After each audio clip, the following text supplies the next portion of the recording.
So this bow is multicolored, and what I want to do first is, and I usually choose 3 or 4 colors. We've got 4 colors going into this bow. What I want to do is create tails first, so I've grabbed all 4 of these, and I'm going to create some tails. Depends on how big your wreath is going to be as to how big your tail should be. One I want shorter than the other ones. Does it matter what length they are? Not right now. No. But what's more important is, what are we going to put on the bottom? I would like to create... And when you say bottom, you mean the back of the bow, right? On the back of the bow, yeah. That's going to attach to the wall or to the wreath. Right. Okay. So this is the color I want first.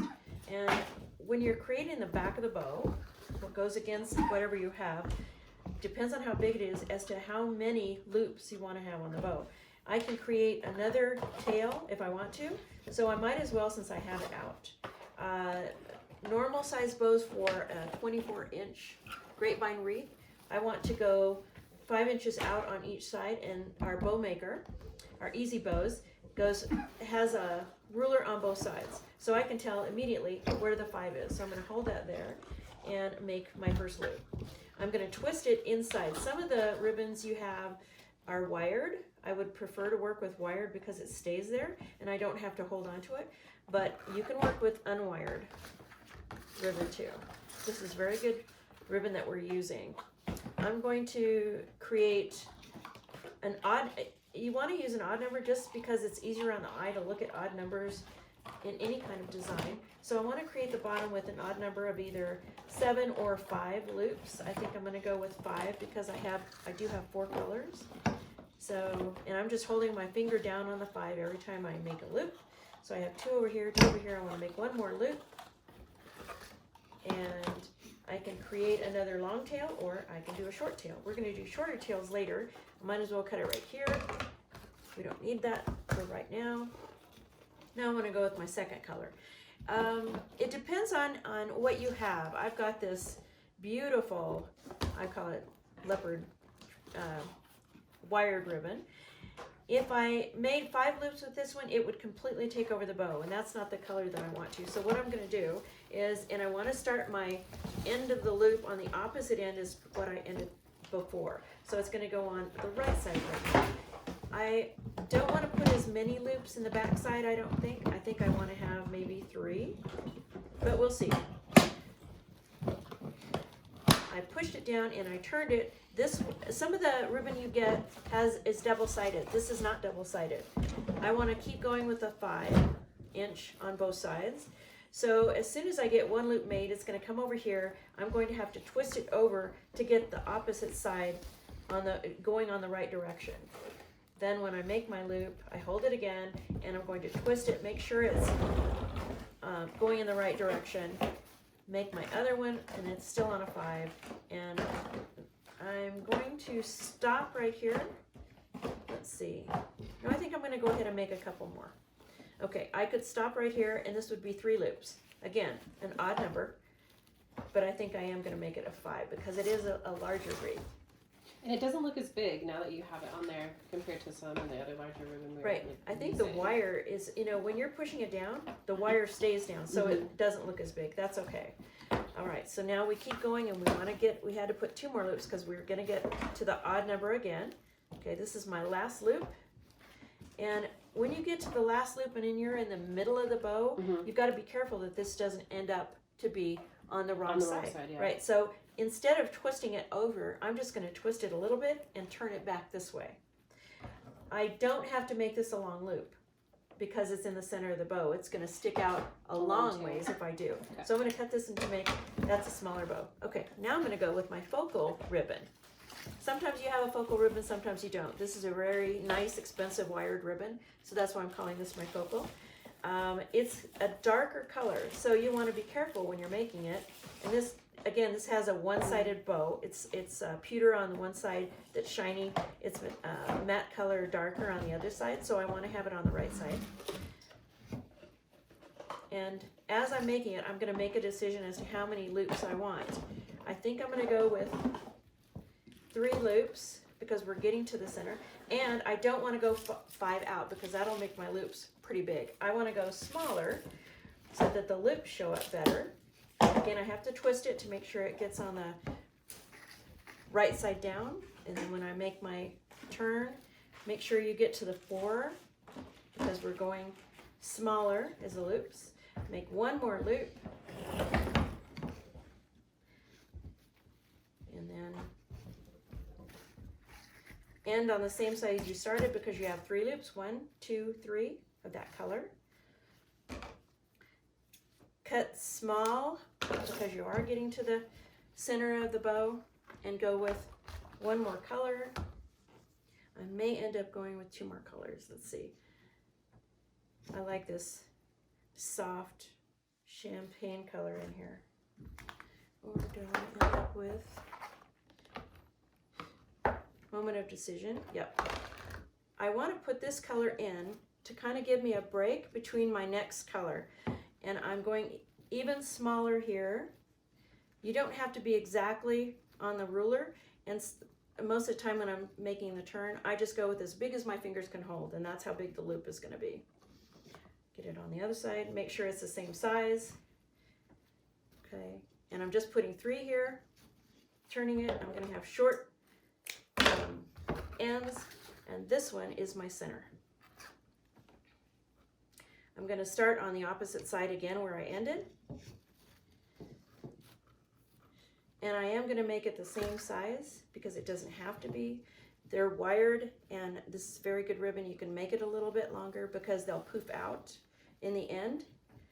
Again, for the center, I'm only putting 3 loops, which is plenty. Make a smaller cut. And we're done with the 4 colors that we had. Okay. So in all total, you're probably using 10 yards, maybe not even that many, of ribbon. Okay, so how I end the bow, I've got 2 pipe cleaners that are tied together, and I use the bigger pipe cleaners, and I use these big, wide, white ones so I can find it on a wreath. If I ever want to replace it, I don't have to go searching for just a piece of wire. I can find the pipe cleaner and take off the bow to replace it. That's always fun. Have bows for each season. Okay, I'm using a zip tie.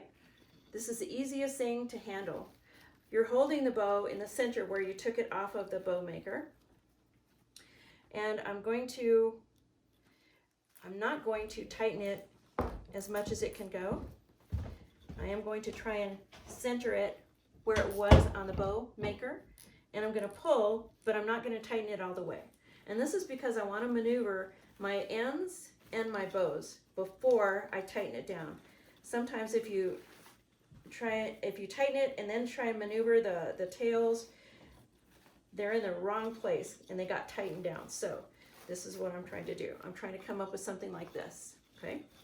All right. Now I'm going to open up I'm not going to open them up, but I am going to try and place these where I want them, sort of. This is just our preliminary spreading out of the bow. That's going to be pretty. And you can kind of get an idea that where you want your colors. See, the pewter is going to be our center, so we want the pewter to be able to see, and we're going to move everything else around it. These top bows are going to go higher. Okay, do we like the color? I think that's a pretty good bow. So now we have it pretty much centered. Don't worry about details right now. Just make sure you have colors in about the same place that you want them. And now tighten that zip tie. Don't forget to do that, otherwise your bow's going to move. Okay, tighten it, cut it off at the base, and you're done with the zip tie. Now your pipe cleaners are what you can hold on to it for. Okay, so you like the colors. Now is when you're going to do some detail work. All of these are wired, so they're going to hold their shape really well. I love that part. So now I'm going to fluff it up, and I'm fluffing the back side first. I'm not necessarily placing my loops where I want them to go because I want to see how they look behind. And you're not going to be able to fluff the bow the whole way until you get it on the wreath. You get it where you want. You get all of your accessories on the wreath that you want. Then you can maneuver your loops around better. But this is pretty good. Okay. So I'm going to not worry about too much with my placement of my bows, as I said, because there's something else I have to do first. Otherwise, it's going to look kind of funky. Okay, so that's pretty. Mm-hmm. Okay, so now we have these tiny little loops, not loops, we've got ends here. And when we cut them, we don't want to leave them like that because that's not very attractive. Sometimes you could just go on the diagonal, but I like to create what we call a pleat, I think. And it almost looks like another loop, so I want to pull that this way. The next loop is a different color. I'm cutting into the center. I'm putting the bow, I'm pleating it, or I'm folding it over. Folding it over. Mm-hmm. I'm cutting it from the center out to the border. I'm going down when I go out to the border. I can come back and cut these more if I want to, but I want to keep it as close to the loop size on these top bows because I don't want them to overpower the rest of the bow. Okay. Now we've got the pewter that's just gorgeous in here, and I'm thinking I may want to keep these longer. Remember, it's easier to cut them later than you can't put more back, so just work with it first. You can always come back and cut more later if you want to. But do you see where the pewter, you can see it easier, where we have loops here, and these almost become another loop on that side because they're that big. And you just keep cutting it. I like to leave the ends, the tails, as long as I can until I have it on the wreath, and then I can cut them the length that I want to. If I don't want to have this be the center focal, maybe I want to cut it a little shorter. Maybe I want to cut these a little shorter because they're just too much on the bow. But that's how you get a bow. Yay! Thank you. You're welcome. All right, let's see what it looks like on the